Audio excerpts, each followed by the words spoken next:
Hi everyone, and welcome to my channel, Math Made Easy with Terry in 10 minutes.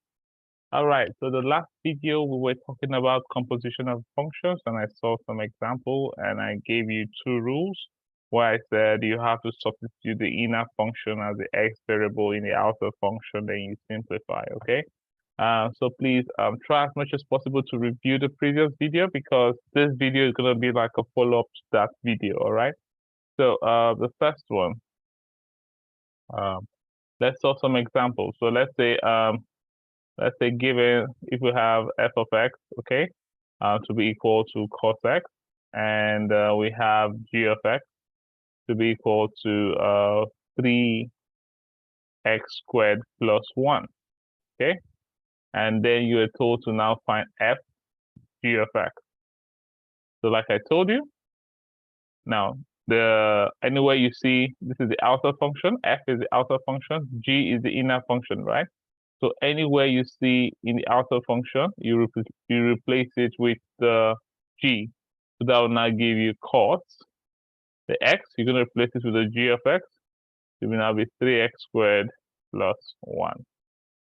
And that will be the answer for that. Easy. So anywhere you see you play the x variable of the outer function with the inner function. Is that okay? So let's just solve one more example on that. So let's say we're having g f of x. Same thing. Okay. So this time, the f of x is going to be the x variable for the outer function.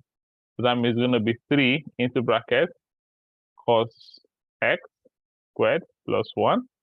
And that will give you 3 cos squared x plus 1. And that will be the answer for that. Can you see?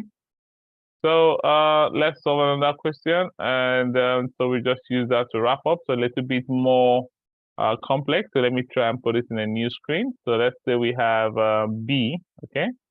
And we have b that we have a of x to be equal to x cubed. We have b of x to be equal to 2x. And let's say we have c of x to be equal to x minus 5, for instance. And you are now told to find f of x is equal to a, b, c of x. So this is the same thing. It's a composition of functions. So first things first, okay? You work your way out from the inner all the way to the outer. So that means I'm going to first start with, in this case, I'm going to start with b of x first. And when I'm done with b of x, then I'm going to solve with a of the answer there. Is that making sense? So with first with b of x, okay? So I'm going to first start with b of x first. So to make it easy, so I'm going to first, I'm going to do the b c of x. Is that making sense? So in this case, now I'm going to start with this.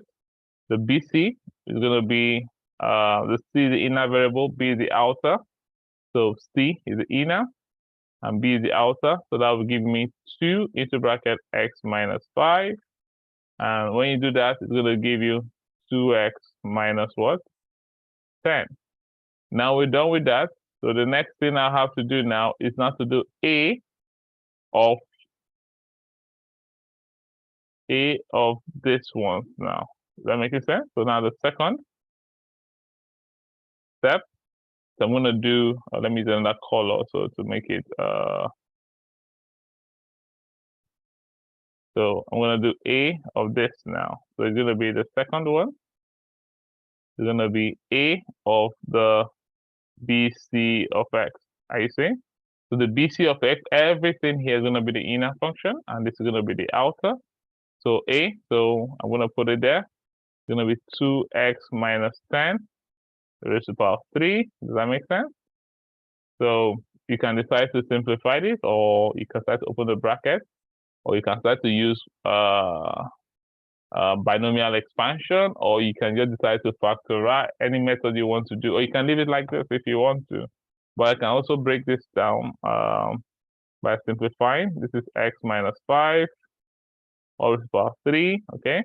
This is going to be 2 raised to the power 3 times x raised to the power minus 5 raised to the power 3. Remember, a raised to the power is it ab raised to the power m is equal to a raised to power m, b raised to power what?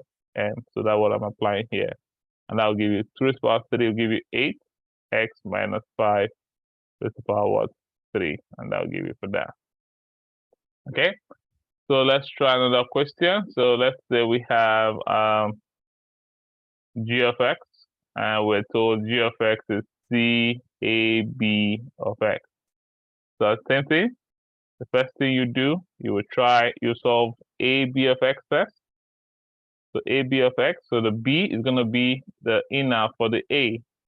So that means it's going to be 2x raised to power 3, because you're going to substitute this into A, and A is x cubed, and this is going to give you 8x cubed. Then the second part now, what you then do is then you now substitute C into ABX.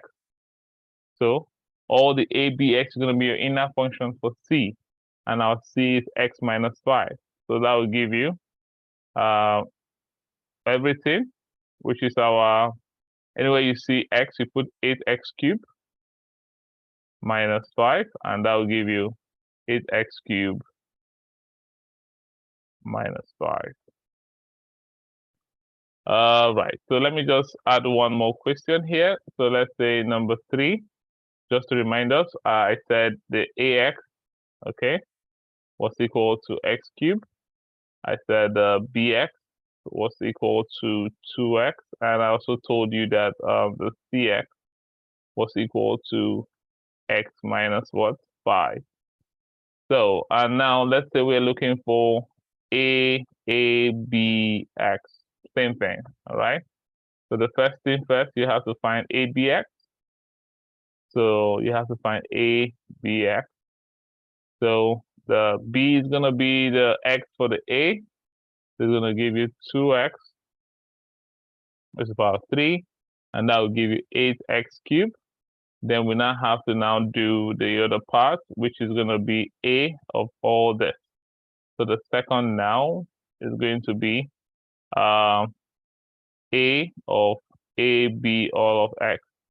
So anywhere you see A, you're going to substitute that. So it's going to be same thing, 8x cubed raised to power what? 3. And that will give you 8 cubed multiplied by x raised to power 9. And 8 cubed is the same thing as saying 512 x raised to power what? 9. And that'll be the answer for that. Okay. So basically, these are more examples on what we've done. So just make sure you go back and review the 2 rules. And if you have any questions, just let me know. So basically, you have the inner function, and you replace it as the x of the outer function, and you now what? Simplify and you know solve. All right. The next topic we'll be going to is polynomial division, and that'll be the next video I'm going to be uploading. All right. So don't forget, if you have any questions, put it in the chat box, and feel free to ask me, and I'm going to explain that. All right. See you very soon.